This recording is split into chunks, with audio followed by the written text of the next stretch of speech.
হাজালে মজলি আসসালামু আলাইকুম বাইরা। সূরা তারিক আয়াত নম্বর 8। এই আয়াতের ভিতরে আল্লাহ তাআলা বলেন নিশ্চয়ই তিনি তাকে ফিরিয়ে নিতে সক্ষম।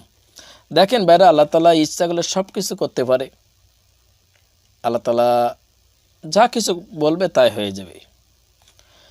এখন মূল বিষয়বস্তু হচ্ছে এই যে আল্লাহ তাআলা দুনিয়াতে আপনাকে পাঠিয়েছে একটাই কাজের জন্য, শুধু আল্লাহ তাআলার ইবাদত করার জন্য।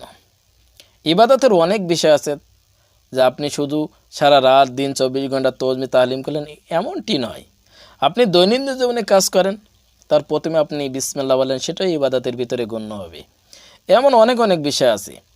দেখেন বেড়া, আল্লাহ তাআলা কোরআন মাজিদের অন্য এক আয়াতের ভিতরে বলেছে যে তোমরা নির্দিষ্ট সময়ে সালাত কায়েম করো, অর্থাৎ নির্দিষ্ট সময়ে তোমরা নামাজ পড়ো এবং হালাল রুজির জন্য জমিনে ছড়িয়ে পড়ো।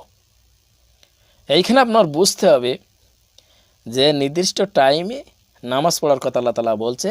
নামাজ সমাপ্ত হলে, শেষ হয়ে গেলে তোমরা হালাল রুজি, যেটা খেলে আল্লাহ তাআলা সন্তুষ্টি হয় এবং আল্লাহ তাআলা খুশি হয়, এই ধরনের কাজের সন্ধান করো, অনুসন্ধান করো, খোঁজ করো, তালাশ করো, পেয়ে যাবে।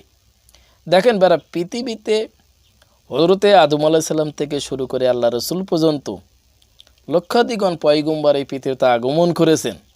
সবাই যে ধনী ছিল তা না। অনেক প্রায় নবীরা ছাগল চড়িয়েছেন, উট চড়িয়েছেন, দুম্বা চড়িয়েছেন, আপনারা জানেন সবাই। তারা এমন কষ্ট পেয়েছে, এমনকি আমাদেরই রসুল্লাহ সাল্লাল্লাহু আলাইহি সাল্লাম তায়েফবাসীরা তাকে আঘাত করেছিল।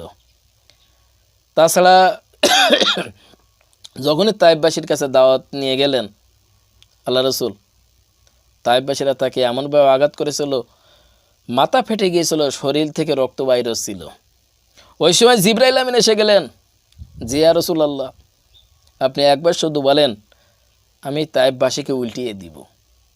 আল্লাহ রসুল বলেন, না, যদি এই তায়েফবাসীকে তুমি জিবরাইলে উল্টিয়ে দাও, মেরে দাও, তাহলে আমি দাওয়াতের বাণী কার কাছে পৌঁছাবো?